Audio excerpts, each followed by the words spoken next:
My name is Olivia, and I'm 40 years old. I've been married to my husband Michael for 10 years. We used to work together, but now we're in different branches. Michael is responsible at work and well liked by his team. He's confident and ambitious, always wanting to look strong in front of others. I'm more quiet and don't stand out much. It surprised me when Michael, with his strong personality, showed interest in me. After dating for 2 years, he proposed to me with a big bunch of roses. I felt so loved and agreed right away. I looked forward to our future together. But then he surprised me again by saying we live with his parents. I wasn't sure about it, but he was determined. He assured me his parents were nice and excited about us living together, so I agreed in the end.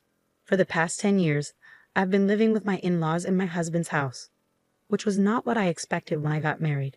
Every morning starts with my mother-in-law's nagging about little things like cleaning the front door. Even though I make breakfast for everyone, her complaints never end.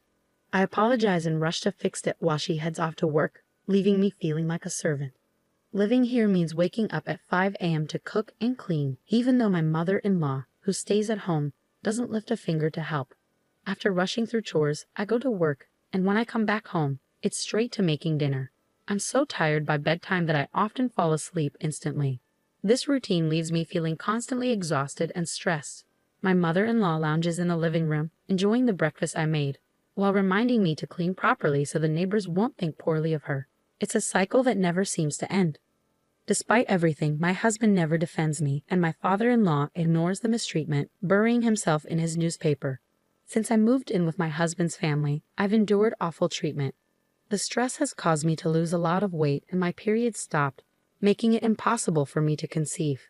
Despite my mother-in-law being the cause, I get blamed for it. I used to take care of myself and cared about my looks, but now I hardly recognize myself. The constant harassment from my mother-in-law and seeing my changed appearance in the mirror have left me deeply depressed. I've become completely submissive to her. I feel so numb that I don't even have the energy to think about leaving this house anymore. I received heartbreaking news. My father had passed away suddenly in an accident. I hadn't visited my family home in a long time because both my husband and mother-in-law would scold me whenever I mentioned wanting to go there. Hearing about my father's death, I deeply regretted not spending more time with him. My family home isn't too far, about an hour's drive from my in-laws' place. So I asked my husband and mother-in-law to come to the funeral. I need to go to my father's funeral, I told them. But before I could finish, they coldly replied, "We're not going. Let your family handle it." Their heartlessness stunned me, trembling with anger and grief. All I could manage was to say, "Understood." Many people gathered at my father's funeral. He was self-employed and had many connections, so there were tears all around, showing how loved he was. My mother, whom I hadn't seen in a while, was shocked by how much weight I had lost. "Olivia, what happened to you? You look so thin," she exclaimed worriedly. "Are you sick?" Seeing my worn-out appearance, she burst into tears, fearing she would lose me too. Given her fragile state after my father's death, it wasn't unexpected. "No, Mom, I'm not sick. Please don't worry," I reassured her. I tried to comfort her and took a moment to myself in the waiting room. "If you're not sick, then what's wrong?" My mother's concern prompted me to reflect on my interactions with my husband and mother-in-law. Their lack of comfort or support, even during my father's death, fueled my anger. I decided to confide in my mother about the challenges I face living with my in-laws. Actually, I've been dealing with what feels like bullying from my mother-in-law. It's really taking a toll on me, I admitted, feeling down. My mother's expression turned worried as she looked at me. "I'm glad you're not sick, but this news doesn't ease my mind." "Is that why you haven't been visiting me?" she asked. "Yes," I nodded, confirming her suspicion. My mother handed me a piece of paper and said, "Take a look at this for yourself. Then think carefully about what to do next." When I looked at the paper, I realized it was my father's will. He was always meticulous, so he had prepared one just in case. The will mentioned inheritance. It says I inherit $2 million. I murmured in shock at the large sum. Suddenly, I felt a glimmer of hope. With this, I could build my own house and leave my in-laws' place right away, I thought excitedly. Thanks to the inheritance from my father, things started looking up for me. Back at my in-laws' place, I continued with the household chores as usual. But on days when I had plans, the house tended to get messier since there was no one else to clean up. As I quietly went about my tasks, My mind kept drifting to the $2 million I had inherited. Despite my strained relationship with my mother-in-law, I still wanted to stay with my husband, Michael. So one night after his parents had gone to bed and it was just the two of us, I decided to have an honest conversation about the inheritance and leaving the in-laws' home. There's something I want to talk about, I began, trying to break the silence. Michael looked at me expectantly, waiting for me to continue. Yeah, about my father. Actually, I've come into an inheritance, I said. Of how much? Michael asked. Well, it's $2 million, I replied. Michael's face lit up with excitement. He left you that much. That's generous. But about how to use this money, he trailed off, indicating he wanted to discuss our options. I was about to bring up the main topic, feeling relieved that Michael seemed to be in a good mood. But before I could speak, he suggested something outrageous. We need to transfer that money to my mom's bank account right away, he said. I couldn't believe what I was hearing. It was so absurd that I thought he must be joking. No, why would we do that? The inheritance is mine, so it wouldn't be right to give it to your mom. I laughed, hoping he was just teasing. Michael slammed the table in anger. What are you talking about? A wife's money belongs to her mother-in-law. His words were so absurd that I couldn't believe he was serious. His expression was stern, and it sent a chill down my spine. I'm sorry, but I don't understand what you're saying. All I wanted to do was suggest building a house for us to live together. I tried to explain, but Michael wouldn't let me speak. He insisted on claiming my inheritance for his mother. That night, I couldn't sleep well because of the shock. The next morning, while I was making breakfast, both Michael and my mother-in-law approached me with angry expressions. Olivia, I heard about it. You inherited $2 million, and you said you won't give it to me. Who do you think you are? My mother-in-law exclaimed, adding to my distress. My mother-in-law had already heard of the inheritance from Michael. But I'm the one who inherited it, I protested. Stop arguing and transfer it to my parents' account now. A daughter-in-law's money is our money. Their determination to claim the inheritance by any means was clear. No matter how much I resisted, they continued to blame me. Realizing my resistance was futile, I fell silent. That's when Michael showed me a piece of paper. You're getting carried away because you've come into some money. I'm the one who's been supporting you. If you don't change your attitude, it's divorce, he said, threateningly. The paper turned out to be a divorce form. I've already signed it. Take this and go back to your parents' house. If you apologize properly, I might reconsider the divorce, Michael said, his tone firm. As I received the divorce form with Michael's part fully filled in, memories flooded my mind.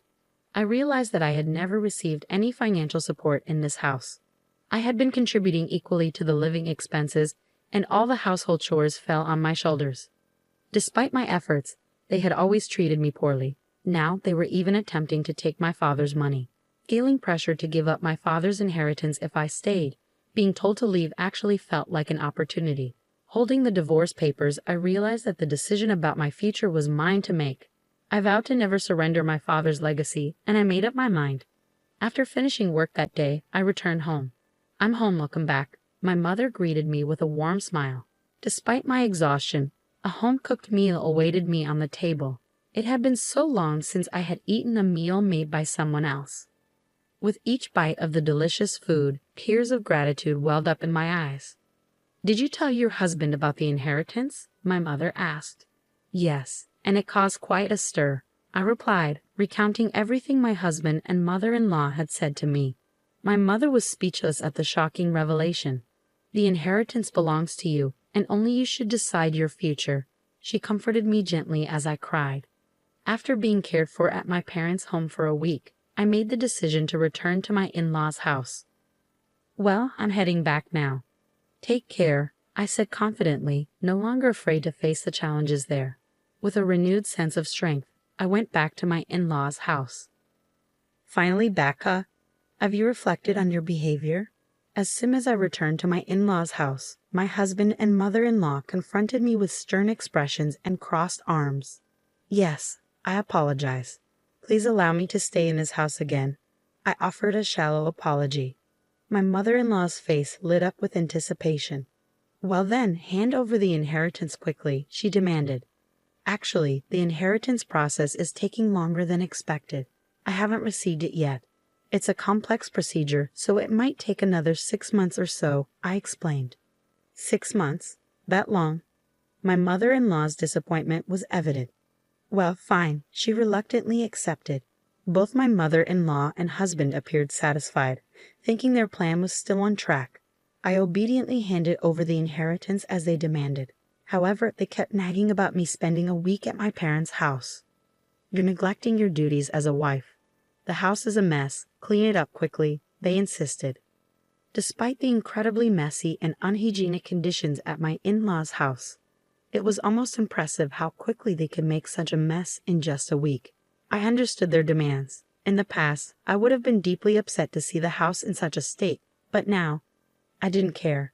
No matter how much my mother-in-law bullied me or how hard the housework was, it didn't bother me anymore. I simply did as my mother-in-law ordered without letting it affect me. It's my mother-in-law's birthday, so I'll be leaving. Make sure to keep the house clean, my mother-in-law announced, as she always went on a trip for her birthday. Naturally, I wasn't invited. By the way, have you received the inheritance yet? It's supposed to come in today, my husband asked. How convenient. That $2 million can be a birthday present for Mom. Don't forget to transfer it to Mom's account before we get back, my mother-in-law added. It seemed too perfect that my mother-in-law's birthday lined up with the inheritance arrival. My husband couldn't see through my deception. Without a word, I saw them off with a smile, saying, "Take care." As soon as they were out of sight, I sprang into action, ready to execute my plan that I'd been waiting for so long. They'll be in for a surprise when they return from their trip. But I no longer have to concern myself with their reactions. Quickly, I packed my belongings and left my husband's family home behind. Wow, this is incredible, I exclaimed as I moved my things into my new home. Thanks to my father's inheritance, I had been able to build this house. I felt so happy to be living in such a beautiful place, and I decided to share it with my mother, who lives in my hometown. I felt a deep sense of relief knowing I no longer had to worry about those people. Sinking into the plush sofa, I felt content. Today was a celebration of my new home with my mother. We even invited a chef to cook for us, and we spent the day indulging in luxury. The next evening, my husband called me, his voice full of frustration. What the hell is going on? He demanded, clearly confused by the empty house he returned to. I won't be coming back there. Goodbye, I said firmly, trying to end the conversation without further discussion. But my mother-in-law's angry voice came through the phone. What are you doing? Where are you now? She demanded to know. I can't tell you that. You asked me to clean the house, so I packed up my belongings, I replied calmly. That's not a funny joke. Plus, you didn't transfer the inheritance. How many times do I have to tell you that the daughter-in-law's money is mine? She shouted. Huh, I'm single, I retorted. Suddenly, my yelling mother-in-law fell silent. Single? She echoed. Well, I'm a divorcee. I was handed a divorce paper, so I submitted it. I'm a stranger to you now. Goodbye, I said, ending the call abruptly. I couldn't help but laugh, picturing my mother-in-law's stunned face on the other end of the line. I felt a huge sense of relief to be free from that family. Afterward, I received numerous calls from my ex-husband. When I had some free time, I deliberately answered the phone and ignored the insults from my ex-husband and ex-mother-in-law. I made sure to record all those calls. I decided to seek advice from the police with those recordings. Harassment from an ex-husband is unfortunately common, but it's important to address it before it escalates. Thankfully, the police responded promptly and went to warn my ex-husband's family. For my ex-family-in-law, who valued their public image, just having the police show up was damaging enough. Additionally, a subordinate of my ex-husband who lived in the neighborhood witnessed the police visit. Since my ex-husband was a prominent figure in the company, rumors spread rapidly. Furthermore, colleagues and subordinates who harbored resentment towards my ex-husband began to spread negative gossip about him. Eventually, the rumor made its way to my department. Did you hear about the police visit? My colleagues whispered amongst themselves. I'm divorced now, so I'm not really in the loop, I replied loudly enough for others to hear. The gossip-loving employees eagerly spread the news further. It didn't take long for the rumor to reach my ex-husband's boss. You've been the subject of a lot of negative rumors, haven't you? His boss remarked. What are you talking about? My ex-husband protested. I can't tolerate men who don't appreciate their wives. Furthermore, with these damaging rumors circulating, it will tarnish our company's reputation. Therefore, I've decided to transfer you, his boss declared. The transfer order issued to my ex-husband was severe. Wait, this place is, my ex-husband began. realizing it was a branch office in the least productive region. There's no entertainment around whatsoever. It's like being on a deserted island. Do you understand what this means? His boss continued. Everything my ex-husband had worked for up to that point crumbled, and there was no hope of advancement in the future. Unable to decline the transfer order, my ex-husband had no choice but to relocate to this rural area. As for my ex-mother-in-law, she was likely shocked by her son's tarnished reputation and the fact that she could no longer live with him. This led her to become reclusive and ultimately develop depression. There were also concerns about dementia, as she frequently caused disturbances at home. My ex-father-in-law now finds himself in the difficult position of caring for his drastically changed wife. Even without blood ties, a daughter-in-law is still a valuable family member, he often remarked. The challenges faced by my former in-laws could be seen as karma for the harassment they inflicted on me. Now I'm happily living with my mother. We've even taken up gardening in our spacious yard. If I had remained in that house, I might never have discovered this wonderful hobby. Embracing this hobby has revitalized me. My body, once worn down by stress, is now healthy again.